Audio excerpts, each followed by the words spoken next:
Welcome back everyone. Welcome to civil services study. यह test number 472 UPSC civil services के लिए focus करेंगे economic के प्रश्नों पर। तो चलिए स्टार्ट करते हैं, इम्पोर्टेंट हैं। तो क्वेश्चन नंबर 1 पर आ जाइए। बैंक रेट से रिलेटेड कुछ स्टेटमेंट है यहाँ पर तीन बताना कि इनमें से कौन सा वाला जो है वो करेक्ट होगा। तो पहला स्टेटमेंट है आरबीआई द्वारा, मतलब भारतीय रिजर्व बैंक द्वारा वाणिज्यिक बैंकों को बिना किसी जमानत पर दिए जाने वाले ऋणों पर ली जाने वाली दर बैंक दर कहलाती है और बैंक दर का संबंध वाणिज्यिक बैंकों द्वारा अपनी नकदी की तुरंत भरपाई हेतु उधार से है। बैंक दर प्रायः रेपो दर से निम्न होती है।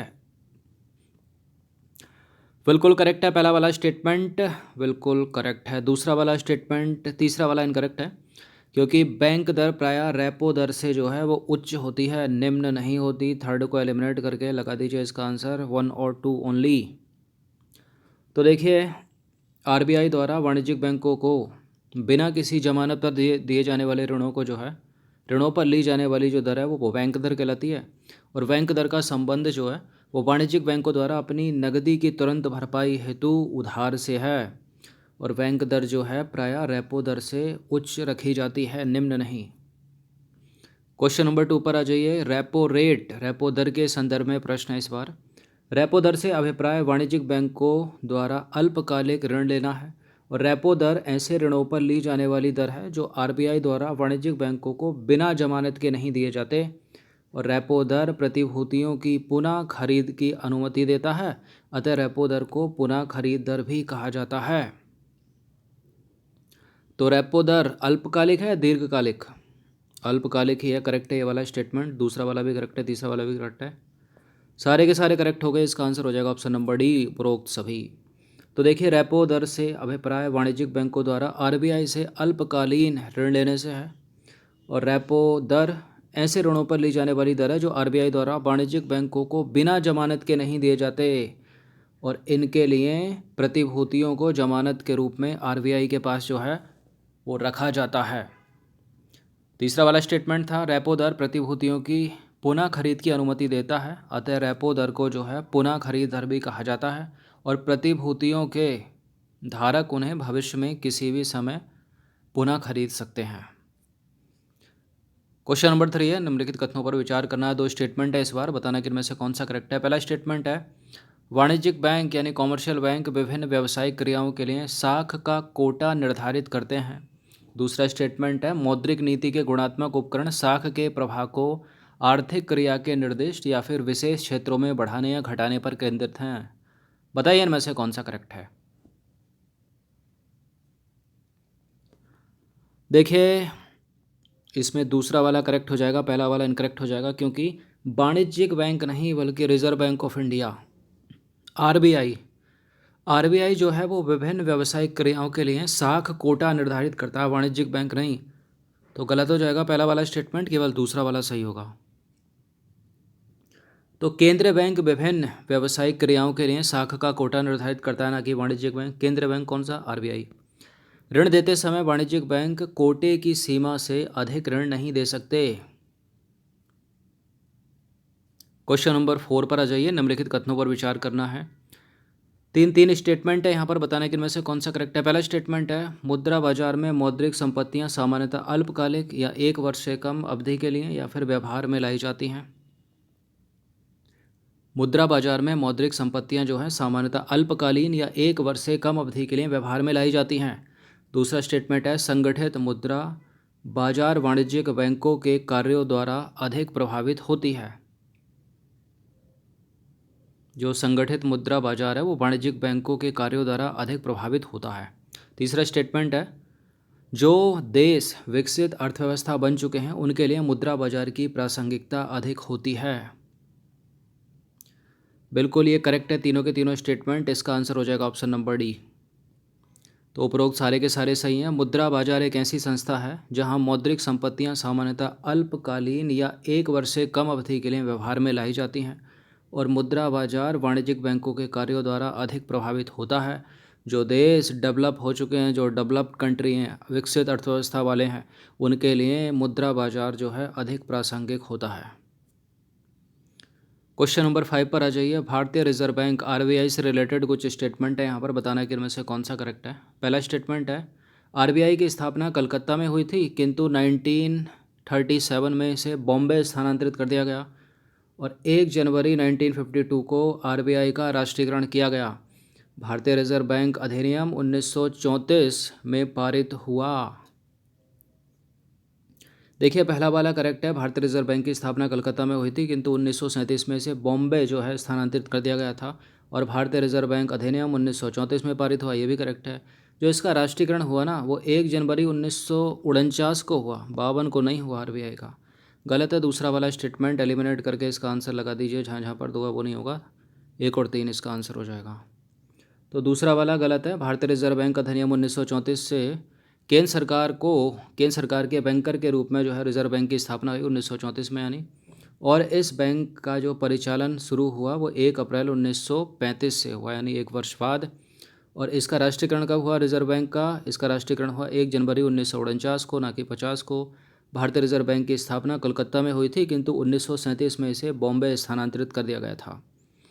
तो देखिए भारतीय रिजर्व बैंक अधिनियम पारित होता है 1934 में, इसने काम करना प्रारंभ हुआ 1 अप्रैल 1935 से, और 1937 में इसको स्थानांतरित कर दिया गया बॉम्बे में। आज भी इसका हेडक्वार्टर बॉम्बे में ही है, मुंबई में है।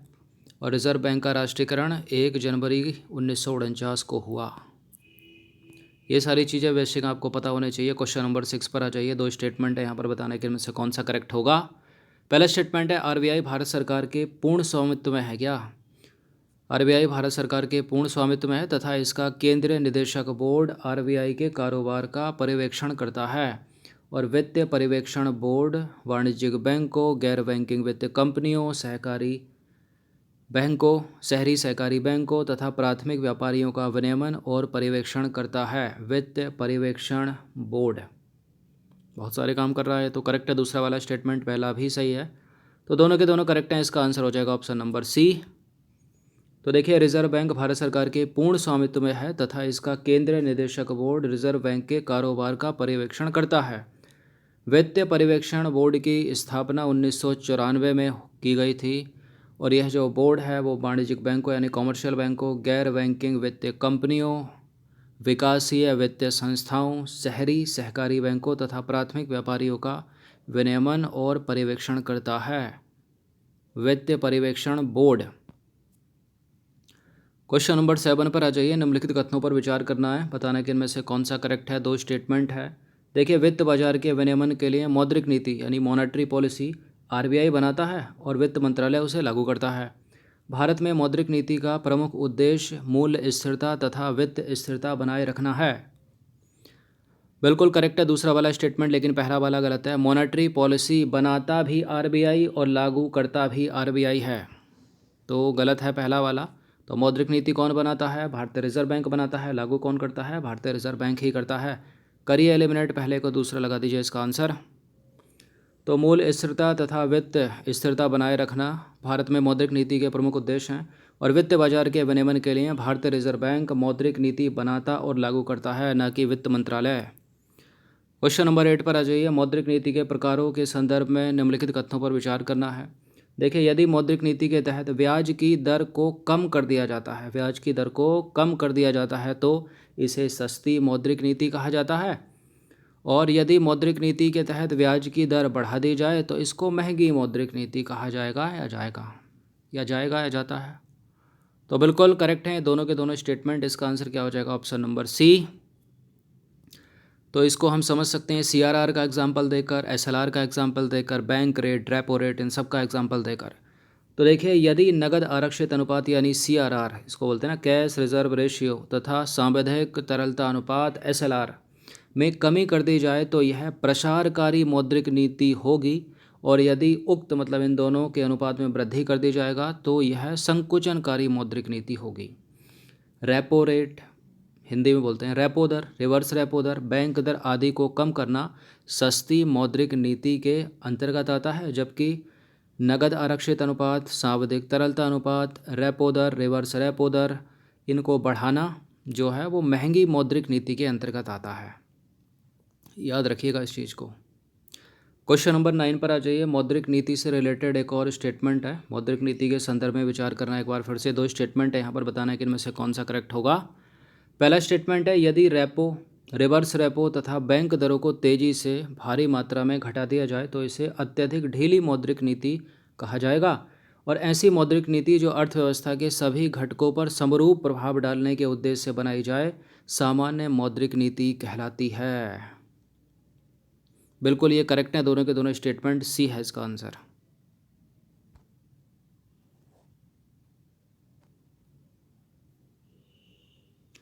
तो देखिए सी हो गया इसका आंसर। यदि रेपो, रिवर्स रेपो और बैंक दरों को तेजी से भारी मात्रा में घटा दिया जाए तो इसे अत्यधिक ढीली मौद्रिक नीति कहा जाएगा। ऐसी मौद्रिक नीति जो अर्थव्यवस्था के सभी घटकों पर समरूप प्रभाव डालने के उद्देश्य से बनाई जाए सामान्य मौद्रिक नीति कहलाती है। और एक सामान्य मौद्रिक नीति संकुचनवादी या प्रसारवादी दोनों हो सकती है। तो करेक्ट हैं दोनों के दोनों स्टेटमेंट।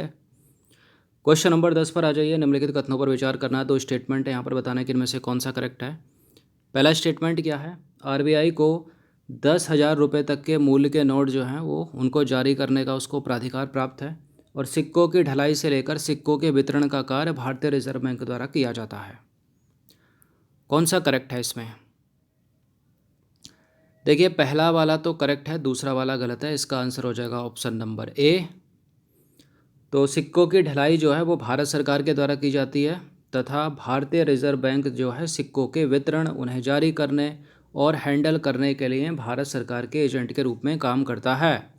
भारतीय रिजर्व बैंक को 10,000 रुपये तक के मूल्य के नोट जो है उनको जारी करने का प्राधिकार प्राप्त है, 10,000, उससे ऊपर नहीं। भारत में सिक्कों की ढलाई के लिए 4 टकसाल हैं। कौन कौन? मुंबई है, नोएडा है, कलकत्ता है और हैदराबाद है। और रिज़र्व बैंक के 4 जो मुद्रालय हैं वो कहाँ पर हैं? देवास में है, मध्य प्रदेश में है, नासिक महाराष्ट्र में, मैसूर कर्नाटक और सालबोनी पश्चिम बंगाल में। तो 10 प्रश्न थे इंपॉर्टेंट, अच्छे से इसका रिवीजन कर लीजिएगा 1 से 2 बार। धन्यवाद।